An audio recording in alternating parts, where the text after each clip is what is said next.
Hey guys, it's your Parliamentarian Luke Azar-Tanguay, and so I'm just making this video to answer some questions about being parliamentarian, so hopefully it's more inviting to run and less stressful.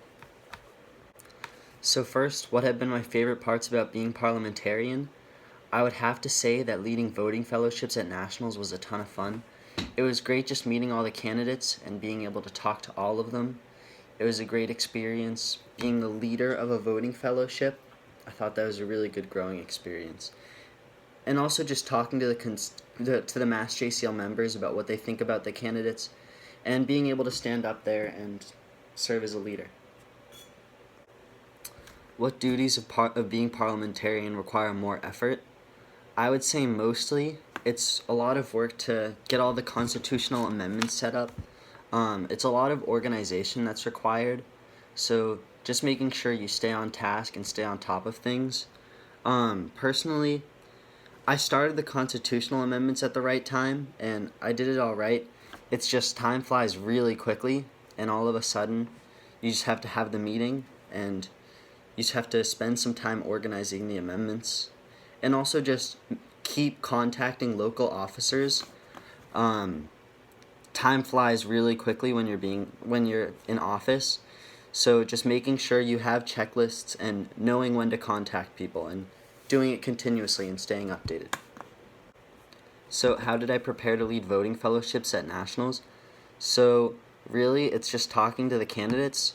They all have links on their they have links to websites and social media where they have all their platforms. So I made a slideshow that I thought was really helpful. It just organized all the information really, and it made it accessible to the rest of the members of Mass JCL who would be voting. So really, it's just a matter of collecting information from all their campaigns, which they're really willing to share, and then compiling it all in one place. So I was just contacting candidates, asking for their platforms, specific issues, specific policies, that type of thing. So in what ways have I made the Constitution more easy to understand? So a lot of it is the Constitution guide. I think I put a lot of work into that so that it would be a good resource to the members who kind of don't really understand what it is, because it is really confusing.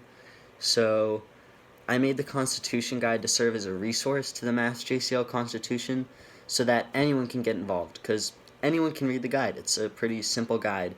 And so once you read that, it's a lot easier to read the actual Constitution and then even get involved in JCL politics. So it all starts with a guide, really. How do you get qualified people to run for office? It's really a matter of making it easy to understand, making JCL politics easy to understand, because that's really the biggest barrier, but also just talking to people. It's really important to make sure people know that there's an opportunity to run and know the benefits of it and know how great it is. And just telling them that the opportunity is available and making it so that it's not too out of reach. What tips do I have for the next parliamentarian? Stay on task. Write down everything you need to do and when you're going to do it by.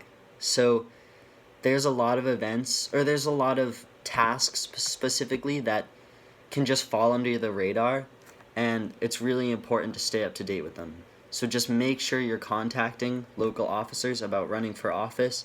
Make sure you know what people are interested in, and making sure you're prepared for leading voting fellowships and constitutional amendments meeting and at states candidates open forum.